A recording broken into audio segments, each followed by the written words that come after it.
News Palamuru గడ్డపై వజ్రాల గుట్టలున్నాయా? కోహినూరును తలపించే డైమండ్స్ దాగి ఉన్నాయా?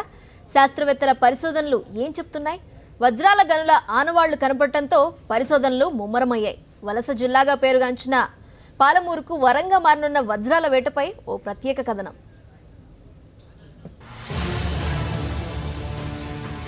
తెలుగు రాష్ట్రాల్లో వజ్ర సంపద, వలస గడ్డపై వజ్రాలు, రాళ్ల మధ్యలో దాగిన వజ్రాలు, పాలమూరు జిల్లాలో డైమండ్ గనులు, కొనసాగుతున్న పరిశోధనలు.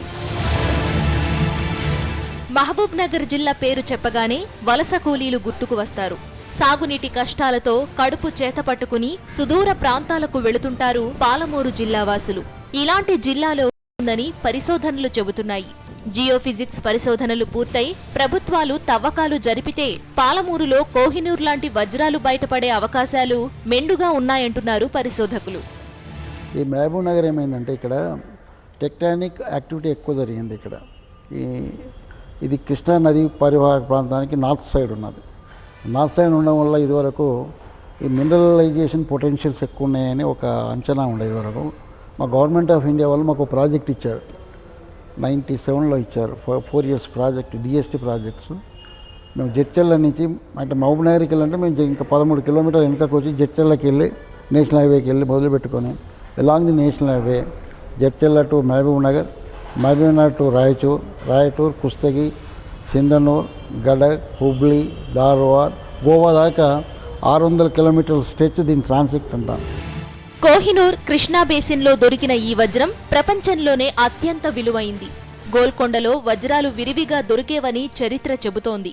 విజయనగర రాజులు రత్నాలు, వజ్రాలు రోడ్డుపై రాసులుగా పోసి అమ్మేవారని నాటి చరిత్ర చెబుతోంది. మన దేశంలో బ్రిటిష్ పాలన తరువాత వజ్రాల వెలికితీత తగ్గింది. ఇటీవల కాలంలో శాస్త్రవేత్తలు జరుపుతున్న పరిశోధనలు వజ్రాలపై కొత్త ఆశలు రేకెత్తిస్తున్నాయి.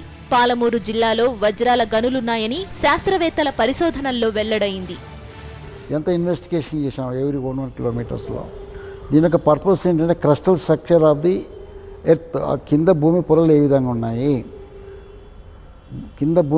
విధంగా ఉన్నాయి, ఆ పొరలలో ఉన్నటువంటి సప్రాక్రస్టల్స్ ఏంటి, సప్రాక్రస్ట్ అంటే భూమికి అతి దగ్గర ఉన్న పొరలు ఏంటి, రాళ్ళు ఏంటి, రాళ్ళు జియలాజికల్ సిస్టి బెల్ట్స్ ఉన్నాయి, గ్రానైట్స్ ఉన్నాయి, డైక్స్ ఉన్నాయి, ఆంపిబులైట్స్ ఉన్నాయి, ఇంకా చాలా ఉన్నాయి, ఐరన్ ఓర్స్ ఉన్నాయి. ఇవన్నీ మినరలైజేషన్ ఉన్నాయా లేవా ఇది చేయాలన్నమాట. ఈ 600 కిలోమీటర్ స్ట్రెచ్లో మేము చేస్తూ పోతే మహబూబ్ నగర్ జిల్లాలో అప్లిఫ్ట్మెంట్ ఆఫ్ ది క్రస్ట్ అప్వాప్ అంటే మోహన్ నుంచి 400 కిలోమీటర్ల డెప్త్కి వెళ్ళి ఈ అంతా పైకి లేచింది. ఈ జోన్ అంతా కూడా అది స్ట్రక్చర్. ఇదే విధంగా గడక్ కర్ణాటకలో లేచింది, అక్కడ డైమండ్స్ ఉన్నాయి. వాళ్ళు ఇక్కడ ఎందుకు లేవన్నటువంటి ఐడియా వచ్చింది మాకు. మహబూబ్ నగర్ జిల్లాలోని 21 జోన్లలో వజ్రాల ఆనవాళ్లు కనబడుతున్నాయని ఉస్మానియా విశ్వవిద్యాలయ జియోఫిజిక్స్ పరిశోధకులు వెల్లడిస్తున్నారు. కర్ణాటకలోని రాయచూర్, గుల్బర్గా సరిహద్దు గ్రామాల్లో కూడా వజ్రాల గనులున్నట్లు గుర్తించారు.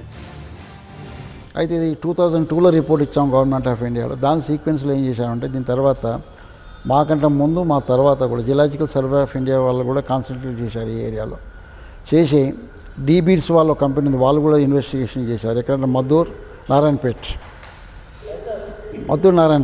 అయితే ఇప్పుడు ఎక్కడైతే కాన్సన్ట్రేషన్ చేయలేని జోన్ ఉన్నదో అప్పుడే మేము ఏం చేసామంటే ఇక్కడ 5 జోన్స్ ఐడెంటిఫై చేసాం 2002లో. Satellite remote sensing satellite image తోటి స్ట్రక్చరల్ బేసిస్ మీద డోమల్ స్ట్రక్చర్స్ 5 జోన్స్ కనిపెట్టాం. ఈ 5 జోన్స్ కూడా మినరల్ పొటెన్షియల్ డైమండ్స్ ఉన్న ఇమేజ్ మీద ఇలా సర్క్యులర్ జోన్స్ లాగా కనపడుతున్నాయి.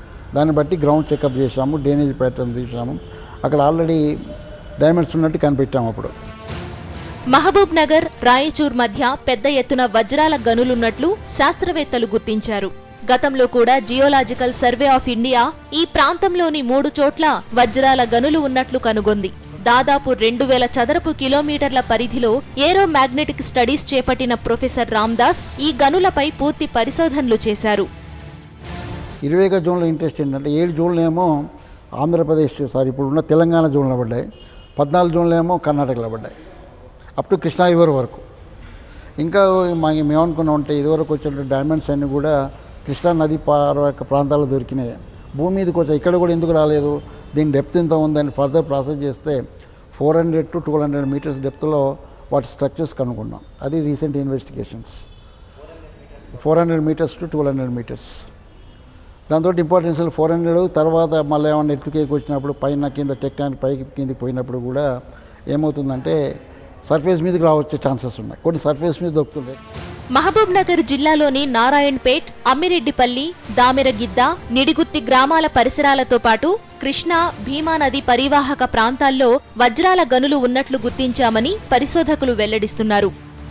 జిఎస్ఐకి వెళ్ళి కొనుక్కొని మేము ప్రాసెస్ చేసినట్లయితే మా నారాయణపేటకి వెళ్ళి మొదలుపెట్టుకొని యాదగిరి వెస్ట్ సైడ్ దాకా, మళ్ళీ యాదగిరికి వెళ్ళి డౌన్ వస్తే ఇక్కడ రాయచూరు వెస్ట్ ఒకటి, ఒరిడార్ ఉన్నది, తర్వాత వస్తే మక్తల్. ఈ zone total area 1933 square kilometres. Aeromagnetic సిగ్నేచర్స్ని ఎగ్జామిన్ చేశాం. దాంతోపాటు రేడియోమెట్రిక్ డేటాను కూడా సిగ్నేచర్స్ని మొత్తం ప్రాసెస్ చేశాం. వజ్రాల గనులు ఆనవాళ్లున్నట్లు పరిశోధనల్లో వెల్లడి కావడంతో పాలమూరు వాసులు సంబరపడుతున్నారు. మహబూబ్ నగర్ జిల్లాతో పాటు కడప, అనంతపురం, గుంటూరు, కృష్ణా, ప్రకాశం, కర్నూలులో సైతం వజ్రాలు లభించే అవకాశం ఉందని పరిశోధకులు అంటున్నారు. ఇక్కడున్న ప్రదేశం ఏమో 450 నుంచి 550 మీటర్ల ఎలివేషన్లు ఉన్నాయి. ఇప్పుడు కృష్ణాగిరి దగ్గర పోతే నీకు 250 మీటర్లు ఉన్నాయి. 200 మీటర్స్ ఎలివేషన్ డిఫరెన్సెస్ ఉన్నాయి. ఏమాత్రం కూడా ఇక్కడికి పై సర్ఫేస్కి వెళ్ళి కిందికి లీక్ అయితే ఈ కృష్ణా నది ప్రాంతాలు దొరికే ఛాన్సెస్ ఉన్నాయి.